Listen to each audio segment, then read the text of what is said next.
taking my sweet time, feels right, living in the moment, yeah. 'Cause I know where I'm going, I'm taking my sweet time. Hey world, brothers and sisters, good morning. Time for our Sunday summary where I'm going to take a look back and kind of review a few things that God showed me this week through life and through the situations and the circumstances that happened. I'm Brother Paul. I'm the founder of the Universal Peace Officers, and our mission is to have peaceful hearts and warrior spirits so we can identify the enemy, use spiritual tools to combat him, and come together as believers in the body and use our individual gifts and the things that God has given us right where we are. And a couple of the things that kind of came up this week was the importance of doing things together with one another. You know, there's things that I can accomplish on my own as I'm doing this ministry, but the majority of it, I need help, I need assistance, and I need guidance, and I need people to come alongside of me and pray with me and be hands and feet and help spread the message of getting grounded, getting centered, being at peace with God, being at peace with yourself so you can be at peace with other people.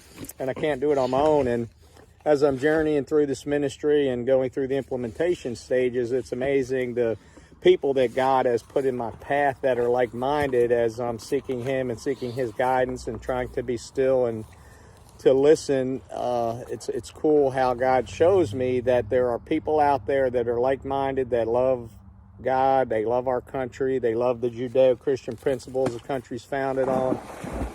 They love all the things that made our country great. And it's cool how, you know, God puts those people in front of me as I continue to move forward and pray and ask Him to help me and guide me. So whatever you're going through in life, you hopefully have a good, tight circle of friends and brothers and sisters that are there for you. You know, I've learned through Alcoholics Anonymous the importance of that, and that's been very beneficial to me in my journey for the last 20 years, is having a bunch of brothers and sisters that I know have my back, and then being someone who has their back too. One of the other things that you know, God revealed to me, and I've been talking a lot about peace and about rest and about getting grounded and being still with God and sinking and resting. And I got to spend some time trying to observe the Sabbath in my own way this week and trying to make a commitment to myself to continue to practice what I'm trying to preach out there to everyone, and that's getting quiet, getting still, resting in God, being at peace with God, being at peace with yourselves, and being at peace with other people.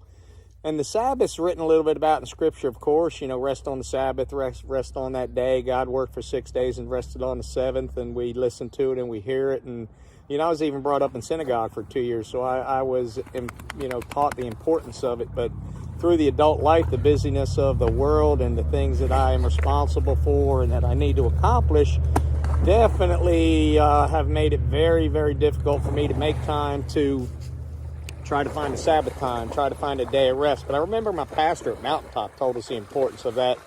And he told us the importance of, you know, once a week getting outside in nature for an hour, and once a month try to get out there for a few hours, and once a year try to get out there for days. And I did that this weekend. You know, I got out in the woods with my son and my dogs and did some walking, just did some laying on the ground and meditating, just did some resting, spent a little time in God's Word in the morning, and then just tried to marinate on the nuggets that He put in my heart. And really tried to not do anything, not to work on anything on my ministry, but try to rest my brain, try to disconnect, decompress, reset, reprogram. And for me, that's something I'm going to try to continue to do. And I may not be able to do it on the exact time that the ancients did. That's what I tried to do this week. But, you know, there's things that come up on different days. But I find for me, like this weekend, you know, just doing that was beneficial, and I'm going to continue to try to do that. So I encourage you guys to try to find time and make your own Sabbath with God in your own heart, and try to make some time as much as you can throughout the week. If you can't start out with a whole day, maybe start out with a half a day, or maybe just start out with an hour, and try to get the ball rolling where you make a conscious effort to get still and get quiet and just rest and let your mind and your body and your spirit be at ease, and just spend time with your Father, the creator of the universe, with God in peace and solitude. And the other takeaway I got was the things that we say to ourselves, you know, the self-talk we do, whether it's verbal or in our minds. You know, when we tell ourselves, I can't do that and I can't accomplish that, and that negative self-talk and how unhealthy that is. And a lot of times I'd never realize I was even doing that, thinking that in my spirit I'm unworthy for whatever reasons, rather than remembering that God tells me I am worthy and I am a masterpiece in his eyes, and I do have the right to accept his gift of sonship and then relish in the fact of whose I am. So, you know, as I go through, my son was showing me this boxer or MMA fighter who had been a prisoner or slave for 20, 30 years, and talked about his journey in jail and how he changed his mindset, and it was through self-talk, telling him all the things that he was. I am an overcomer. I am going to be successful.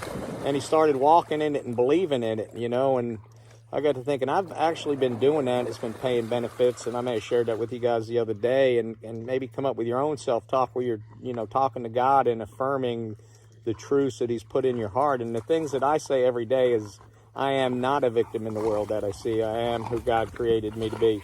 And I am in oneself with unity with my Creator. And I will allow the ultimate compassion of God to fill me now. And the peace of God is with me. I am safe.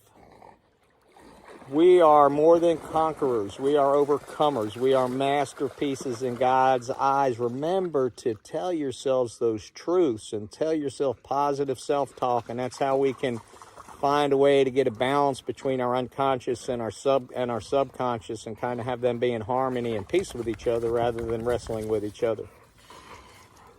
So take some time this week to find, when can you make your Sabbath? When can you have your rest time with God?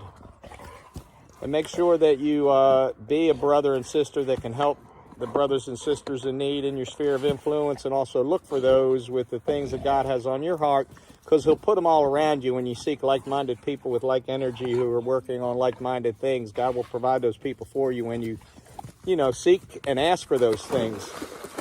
And then be mindful of how you speak to yourselves in the morning, in the evening, through your words and through your thoughts. And be positive, be encouraging. Don't believe the lies. Quit telling yourself those lies. We all are good enough. We all are worthy. We all are loved. We all are chosen. We all are God's kids. And he wants us to work together and play well in the playground with each other, so that we can be at peace with him and be at peace with ourselves and be at peace with other people. So take some time today, folks, this week, and get centered, get grounded. And remember to please pray for our ministry. And please, if you find value in the things we're doing, please like, share, and subscribe, and help us get this message out. And my prayer is that God fill us all with peace, love, and compassion, and fill our family and friends with peace, love, and compassion, and fill all the earth and all of humanity with peace, love, and compassion. God bless every one of you. God bless the world. God bless America. Peace officers out.